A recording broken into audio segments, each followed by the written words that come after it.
Ẹ kú dédé àsìkò gbogbo tẹ́ tí ń gbọ́ mi nílé lóko tàbí lẹ́yìn òdì. Ẹ jẹ́ kí a gbàdúrà. Ọlọ́run wa, olùfẹ́ wa, ìpilẹ̀ṣẹ̀ àti òpin, aláàánú wa, ọba tó fi àánú dá wa sí, àtúrí ọ̀sẹ̀ tuntun, èní ọjọ́ ajé. Ògo ni fún orúkọ mímọ́ yín o, nítorí ajé, ọrọ̀, ìbùkún, ìgbéga, ìlọsíwájú, àlùyọ yóò wá ní orúkọ Jésù. A ò ní wówó tì o, a sì ní tọrọ ná, ṣùgbọ́n àwa yóò máa wín àwọn orílẹ̀-èdè ní owó. Ọ̀rọ̀ tí a ó gbọ́ lẹ́ni yóò sì ṣe ayé ọkàn àti ara wa ní rere. Ìbùkún Ọlọ́run yanturu tí kò ṣe yí padà yóò wá sí orí wa, ilé wa, ẹbí wa, iṣẹ́ wa ní orúkọ Jésù. Àmín. Ìwé ọ̀run ṣíṣí tí a tẹ ọwọ́ olùṣọ́ àgùntàn Enoch Adéjàre Adébóyè kọ, èní ọjọ́ ajé, ọjọ́ 19 oṣù kìíní. Àkòrí tí a ó gbéyẹ̀wò lénìí sọ wípé ìbùkún tí kò lè yí padà. Àmọ́ àkọ́sórí wa nínú ìwé Hébérù orí 6 ẹsẹ̀ 13 dé 14. Àmú bíbélì kíkà wà nínú ìwé Sámúẹ́lì kejì orí 7 ẹsẹ̀ 1 dé 16. Bíbélì ní ọdún kan. Àmú nínú ìwé Ẹ́xódù orí 11 títí dé 13. Orin 26. Òjò ìbùkún yóò rọ̀. Wàyí àkọ́sórí Hébérù orí 6 ẹsẹ̀ 13 dé 14.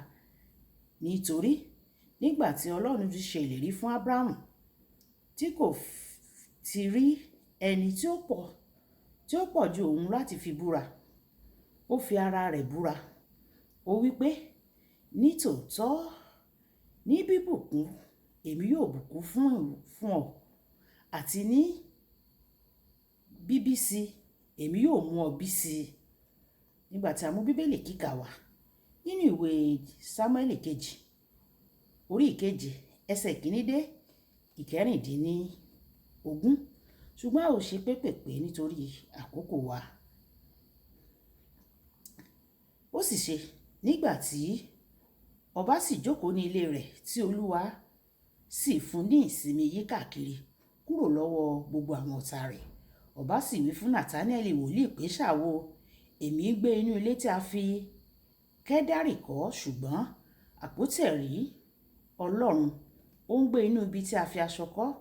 Nátánì sì wí fún ọba pé, lọ kí o ṣe gbogbo èyí tí ó wà ní ọkàn rẹ, nítorí Olúwa wà pẹ̀lú rẹ. Ó sì ṣe ní òru ọjọ́ náà, ọ̀rọ̀ Olúwa sì tọ̀ Nátánì wá pé, ẹ jẹ́ kí a lọ sí 11. Èmi yóò yan ibi kan fún àwọn ènìyàn mi, àní Ísírẹ́lì, èmi yóò sì gbé wọn. Wọn ó sì jókòó ní ibùjókòó tiwọn, wọn kì yóò sì ṣí wọn nípò padà mọ́. Àwọn ọmọ ènìyàn búburú kì yóò pọ́n wọn lójú mọ́ bí ìgbà àtijọ́, àti gẹ́gẹ́ bí àkókò ìgbà tí èmi ti fi àṣẹ fún àwọn onídàájọ́ lórí àwọn ènìyàn mi, àní Ísírẹ́lì. Èmi yóò fi ìsinmi fún ọ lọ́wọ́ gbogbo àwọn ọ̀tá rẹ̀. Olúwa sì wí fún ọ pé, Olúwa yóò kọ́ ilé fún ọ o. Nígbà tí ọjọ́ rẹ bá pé, tí ìwọ ó sì sùn pẹ̀lú àwọn bàbá rẹ, èmi yóò gbé irú ọmọ rẹ lékè lẹ́yìn rẹ̀, èyí tí ó ti inú rẹ jáde wá. Èmi yóò sì fi ìdí ìjọba mi kalẹ̀, òun yóò sì kọ́ ilé fún orúkọ mi. Èmi yóò fi ìdí ìtẹ́ ìjọba rẹ kalẹ̀ láéláé. Èmi yóò máa ṣe baba fún ọ, òun yóò sì jẹ́ ọmọ mi. Bí o bá dẹ́ṣẹ̀, èmi yóò sì fi ọ̀pá ènìyàn ná àti ìnà àwọn ọmọ ènìyàn. Ṣùgbọ́n àánú mi kì yóò kúrò lọ́dọ̀ rẹ̀, gẹ́gẹ́ bí èmi ti mú kúrò lọ́dọ̀ Sọ́ọ̀lù, tí èmi ti mú kúrò ní iwájú rẹ̀. A ó fi ìdílé rẹ àti ìjọba rẹ múlẹ̀ níwájú mi títí láéláé. A ó sì fi ìdí ìtẹ́ rẹ múlẹ̀ títí láéláé. Wàyí ẹ tẹ́tí bẹ̀rẹ̀ jẹ́ láti gbọ́ ohun tí olùṣọ́ àgùntàn Enoch Adéjàre Adébóyè tí wọ́n ní fún wa lónìí ọjọ́ ajé. Ibi bíbélì kíkà wa tòní, Ọlọ́run sọ fún Dáfídì pé, kódà tí àwọn ọmọ rẹ̀ bá ṣẹ̀ sí mi lẹ́yìn ìwà ọ̀la, lẹ́yìn ikú rẹ̀, màá bá wọn wí ní o, ṣùgbọ́n mi ò ní gba àánú mi kúrò lọ́dọ̀ wọn. Màá fi ìdí ìtẹ́ rẹ múlẹ̀ láéláé láìka ohunkóhun tó bá ṣẹlẹ̀ sí. Èyí ló jẹ́ ohun tó dájú tí Jésù ọba àwọn ọba tó ṣe fi ara rẹ̀ hàn gẹ́gẹ́ bí gbòǹgbò àti irú ọmọ Dáfídì nínú ìwé ìfihàn orí 22 ẹsẹ̀ 16. Èyí jẹ́ àpẹẹrẹ tó dára ti ìbùkún tí a kò lè yí padà.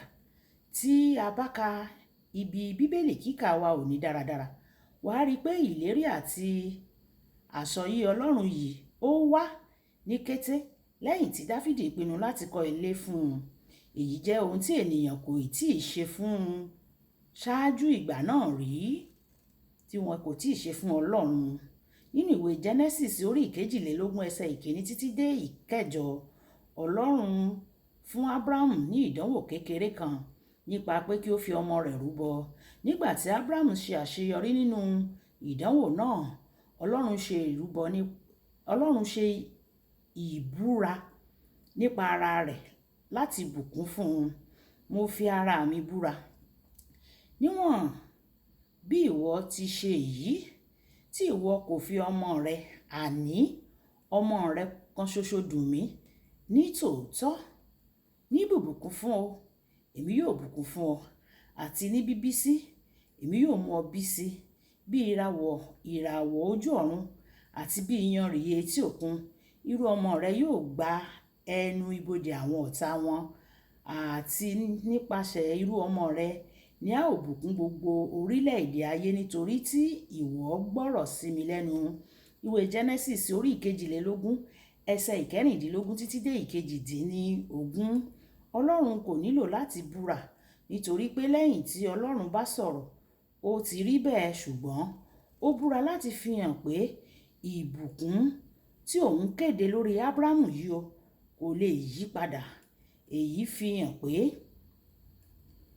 láti gba ìbùkún tí kò lè yí padà lọ́wọ́ Ọlọ́run, ìwọ gbọ́dọ̀ ṣe ohun kan tó máa kan Ọlọ́run gbọ̀ngbọ̀n. Ọlọ́run lè bùkún fún ọ pẹ̀lú ìbùkún tí kò ní yí padà tí o bá ṣe ohun tí ó mú orí rẹ̀ wú. Ẹlòmíràn tí a tún lè kéde ìbùkún tí kò ṣe yí padà, tí ó lè kéde rẹ̀ sí orí rẹ ni bàbá rẹ o. Bàbá rẹ jẹ́ ẹlòmíràn tí ó lè kéde ìbùkún tí kò ṣe yí padà sí orí rẹ. Nínú ìwé Genesis orí 27 ẹsẹ̀ 30 títí dé 33, Bíbélì sọ pé lẹ́yìn tí Ísákì ti bùkún fún Jákọ́bù tán, Ísọ̀ padà láti ibi tí ó ti lọ pẹran. Nígbà tí Ísákì rí i pé ó ti bùkún fún ẹni tí kò tọ́, ó sọ fún Ísọ̀ pé Jákọ́bù ti gba ìbùkún náà lọ tán o, kò sì lè ṣe é yí padà mọ́. Tí o bá ka ibi àkọsílẹ̀ náà dáradára, ìwọ yóò rí i pé Jákọ́bù gba ìbùkún tí kò ṣe é yí padà yìí lẹ́yìn tí ó ṣe oúnjẹ pàtàkì tó dùn mọ́ ọkàn bàbá rẹ̀. Bí ìwọ náà bá lè ṣe ohun tí ó dùn mọ́ bàbá rẹ lọ́kàn, bàbá rẹ yóò bùkún ọ láti inú ọkàn rẹ. Ìbùkún náà yóò jẹ́ ìbùkún tí kò ṣe yí padà láéláé.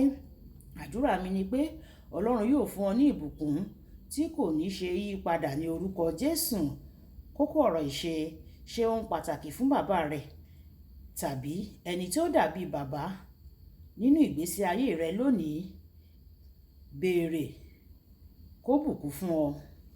Ẹ jẹ́ á gbàdúrà ká sọ pé bàbá mi, Ọlọ́run olóore ọ̀fẹ́ láti tẹ́ bàbá mi àbí ẹni tí ó dàbí bàbá fún mi nínú ayé, oore ọ̀fẹ́ láti tẹ́ wọn lọ́rùn, kí wọ́n lè súre fún mi, kí wọ́n lè fún mi ní ìbùkún tí kò ṣe é yí padà. Ọlọ́run fún mi ní oore ọ̀fẹ́ náà, yọ̀ǹda fún mi láti lè san ìdíyelé, láti lè gba àwọn oore ọ̀fẹ́ àti ìbùkún tí kò ṣe é yí padà lẹ́nu ẹni tí ó jẹ́ bàbá mi àbí ẹni tí ó kù fún mi ní bàbá. Ọlọ́run yóò sì ṣe bẹ́ẹ̀ fún wa ní orúkọ Jésù. Olúwàbùkọ́lá Ayako ní orúkọ mi. Ẹ máa bá mi like, ẹ máa share, ẹ máa comment nípa kí àwọn ènìyàn kí wọ́n lè jẹ àǹfààní ọ̀run ṣíṣí Yorùbá. Ẹ ṣé tẹ̀ ń tẹ́tí sí ọ̀run ṣíṣí Yorùbá. Ọlọ́run Olódùmarè yóò tẹ́tí sí igbe àti ẹ̀bẹ̀ yín, yóò sì fún yín ní ìbùkún tí kò ṣe é yí padà. Ó dàbọ̀.